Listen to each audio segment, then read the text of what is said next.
Oke, menjawab pertanyaan ini tentang perbandingan kadar gula di dalam nasi panas dan nasi dingin. Karena orang Korea lebih senang makan nasi yang dingin dan mungkin dihubungkan dengan postur mereka yang langsing-langsing. Apakah memang ada hubungannya dengan nasi yang dingin tadi itu, kebiasaan konsumsi nasi dingin itu? Menurut saya tentu saja itu multifaktorial ya, bukan hanya karena konsumsi nasi yang dingin, tapi mereka orang Korea itu pertama lebih senang makan yang real food, makanan rumahan dibandingkan dengan junk food ya, ataupun makanan-makanan processed food ya, yang menyebabkan obesitas dan berbagai macam penyakit. Kemudian yang kedua adalah aktivitas mereka juga cukup tinggi. Jadi mereka aktif bergerak dibandingkan dengan mungkin kita ya yang mager ya. Tapi kembali pada pertanyaannya, lebih baik mana kalau ditinjau dari kadar gulanya? Ternyata kadar gula atau indeks glisemik yang dimaksud, yaitu indeks glisemik pada nasi dingin itu lebih rendah dibandingkan dengan nasi panas. Lebih rendah 10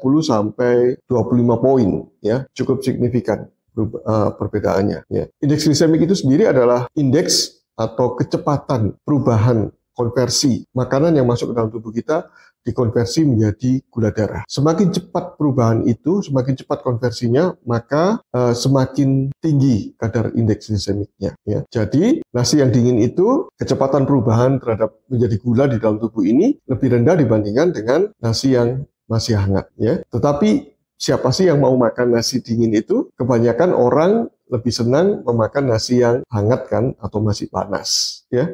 Lebih enak rasanya. Karena itu diproduksi magic chair ya, atau rice warmer ya, yang menghangatkan nasi. Ya. Dan tentu saja ketika makan nasi yang hangat, maka sulit terkendali kapan berhentinya. Berhentinya kalau perut ini sudah teregang sangat ya, sudah sangat penuh barulah berhenti. Dan tentu saja itu dampaknya selain indeks glisemik yang tinggi, juga jumlah karbohidrat yang masuk juga sangat tinggi. Tetapi saran saya, bagi Anda yang sudah mengalami obesitas, gangguan insulin, ya, dengan bukti berbagai macam penyakit seperti darah tinggi, kencing manis, gagal jantung, gagal ginjal, kanker, ataupun autoimun, sebaiknya menghindari makanan atau sumber makanan yang berindeks glisemik. Ya, lebih baik memilih yang tanpa indeks glisemik, yaitu makanan sumber hewani. Ya. Dengan cara apa? Pola diet keto, paleo, atau karnivor. Ya. Itu akan menyelamatkan Anda dari perburukan kondisi Anda, obesitas Anda, ataupun kondisi insulin resisten yang Anda miliki atau Anda derita jadinya. Ya. Jadi gampang sekali, daripada memilah dan memilih mana yang indeks glisemiknya tinggi atau rendah, lebih baik memilih yang tanpa indeks glisemik kan.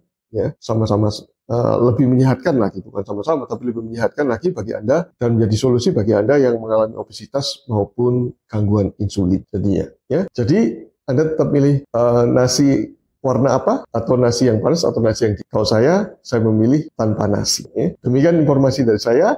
Bila informasi ini bermanfaat bagi Anda, bisa bagikan kepada yang lainnya. Salam sehat dari saya, Dr. Oi. Stay healthy.